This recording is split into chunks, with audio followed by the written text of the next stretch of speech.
Glissando. Why do you want to learn it? Why should you work on it? And how do you build up that skill? That is what today's video is about, and welcome to my channel. I'm Royce Phillips Jr., where I talk about the saxophone, philosophy around music, and music things as well. And today we're going to talk about the front F glissando. The front F glissando, or the front F trick, known from Don Cinta's book, the Voicings book, which I have actually made a video about and you should check out after this one, but it is this video right here where it is the beginnings of understanding voicings. Voicings is the ability to change the timbre, the tone, the tuning, and anything else like that by changing the way your shape of your inner mouth is. It is the combination of your throat, your larynx, your tongue, all of the above. It is basically how do you affect the inside of your mouth here to change the ability to change the pitch on the instrument or change the shape of the sound by effectively doing that kind of thing in the mouth here. So the front F trick or glissando is originally from the book Voicings, like I said before, and it is the introductory of understanding how to change pitch by just shaping the sound. And why do you want to be able to do this? Well, this helps you build up the ability to later on understand how to do overtones on the saxophone, which overtones is the ability to change the pitch by playing the low fundamental note, the root note, so let's say B flat, and then slowly work your way up from there.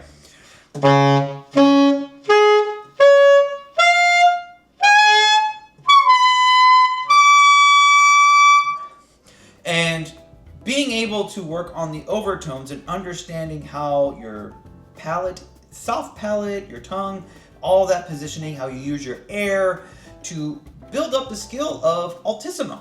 So this is kind of an introductory to the first thing in the front F glissando. If you are following along this video and you want to get the exercises, I actually created a free PDF for you to download down below with all the exercises that we're doing here today. So you can do them yourself, you can follow along with me in this video, and you can also take it, print it, take notes on it, and do what you can to start this introductory practice of building up the skill of voicings and all those things that go along with it. So to start doing the front F trick or the front F glissando, one of the things you want to be able to do is understand how your embouchure is set. The first thing of anything is, are you actually able to, one, play that front F? It's way different than playing the side F or the palm keys F. It causes you to have to do something a little different. So if you are unable to play all the way up to that front F, I would recommend doing long tones and building up the skill up to the top of the horn. I actually created a video on an introductory of how I think about long tones and how I actually think about the saxophone. So also check out that video there. Once you have the ability to play all the way up to the horn with good control, best of sound as you possibly can, and you're able to play that front F, because that front F is also what's going to be a bridging point for you to get to the altissimo. So once you have that front F and you're able to play that consistently, you will now start to change the way your tongue is sitting, or it's hard to describe without actually showing the inside of my mouth, but you can work on changing the vowels that you say. Vowels are, like in the English language, A, E, I, O, U. And depending on how you say those vowels, changes how the shape of your mouth is. So if you say A or E, if you say E, you feel how your tongue goes back. O or oo, and really do that. Actually say the vowels. Actually do that so that you understand what it feels like to go A, E, I, O, oo, and you can hold the note longer and go E, A, U. This is you understanding how that's feeling. If also, for you to understand, you can put your hand on your neck and just notice, like when you go E, O, E, you can kind of sing a little bit and just notice how your throat is being manipulated. And it may seem weird at first, and you're like, well, when are we actually going to do it on the saxophone? This is kind of getting you to understand how your body works before you have it on the saxophone. Because once you put that saxophone on your mouth, it's going to be the difficulty is going to increase. So once you've kind of figured out, okay, this is how it feels to do those things, then play that front F and just see if you're able to change the pitch at all with just doing your tongue placement and not doing it with your embouchure. Do not open up your embouchure. You might get that sound. That's me just doing with my embouchure opening real wide. So like really think about how is that tongue moving? You know, just try moving the tongue and just see.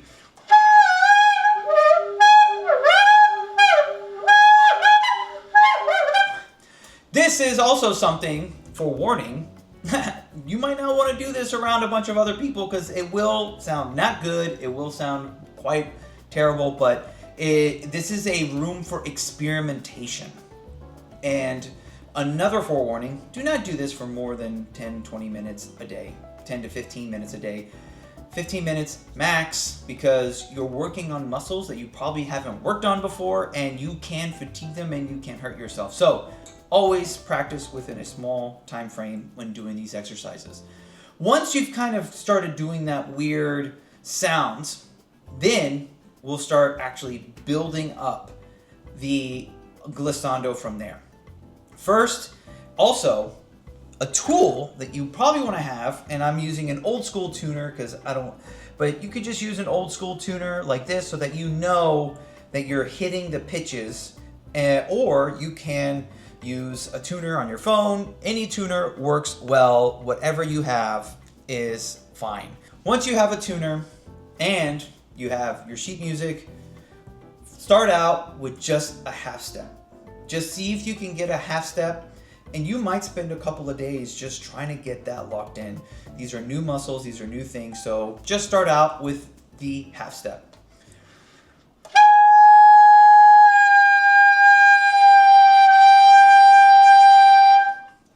And then once you feel confident with the half step, do go down another half step from there.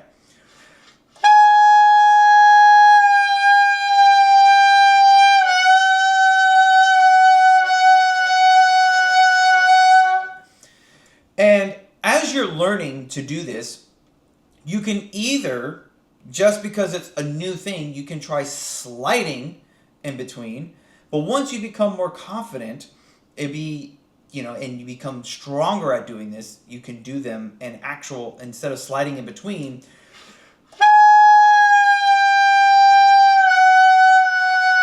You can start doing it by hitting the notes.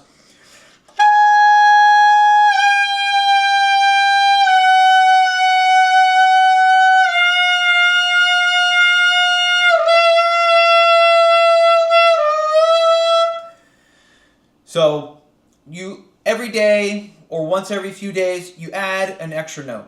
Half step, whole step, then a third, minor third, and then a major third, and then a fourth. So right now we're just slowly building that up.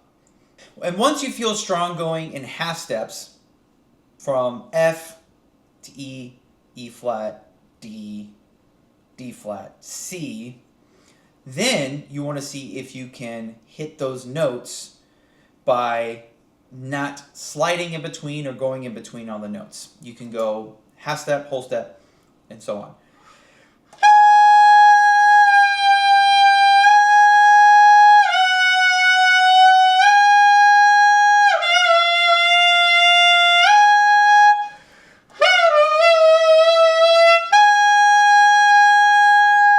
Then once you feel pretty strong with that, then another exercise you can do is pitch matching and making sure that you're matching the pitches as well. And this gets a little trickier because this means you have to get your voicing before you hit the note, right? So, for example, you play your E,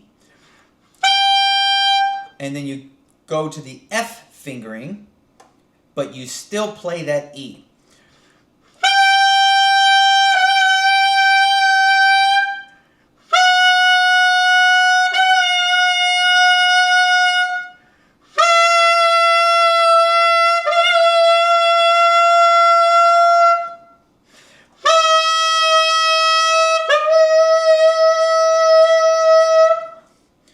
So this gets you to, one, be able to make sure you're matching the pitch, but two, get to that voicing as quickly as possible so that you know, oh, this is building up that muscle, or in the muscle memory as well, of this is how I hit that pitch, so that when you want to be able to do altissimo or change your timbre or your tone, you're able to do that automatically and not have to know, like, oh,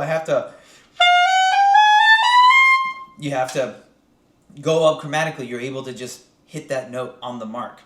And then once you've done all those different things, a great other exercise as well is to go down half steps and then go back up in control. Because sometimes it's easier to go down in control, but when you go up, you have this urge to just go up really quickly. So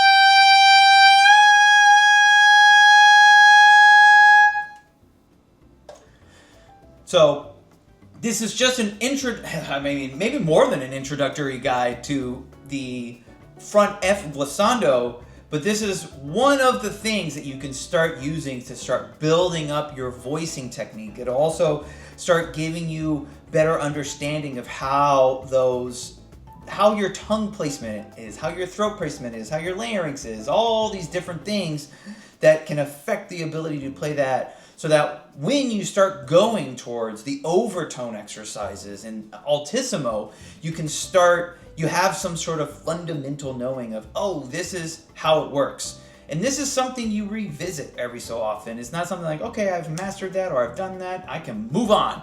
No, you come back and you revisit it, you see how you're doing, you kind of test yourself, and then you go back to the overtone exercises, and it's all like flowing, right? It's never like you never just leave something. You always come back because you have a new awareness, new ability to do something, and sometimes you can find a way to make it more difficult for yourself and different things like that. So if you made it this far into the video, thank you so much. I really do appreciate it. I know this is very much so an instructional type video, but I hope you got some use out of it. It has given you a different perspective on how to think about voicings, or how you can accomplish doing the front F glissando, building up that skill so that it can help you improve your tone, your timbre, your ability to play altissimo, and all of these other things as well. When you think about doing the front F glissando, it's not a pretty sound, but it's something that helps develop your ability to do all of these other things. So thank you so much for sticking around this far. If you heard me talk about the two different videos of talking about long tones, that video will be right here, but if you're interested in the mouthpiece exercises that I brought up, that video will be right over here. So I really do appreciate your time. I hope you got some use out of this, and we'll see you next time.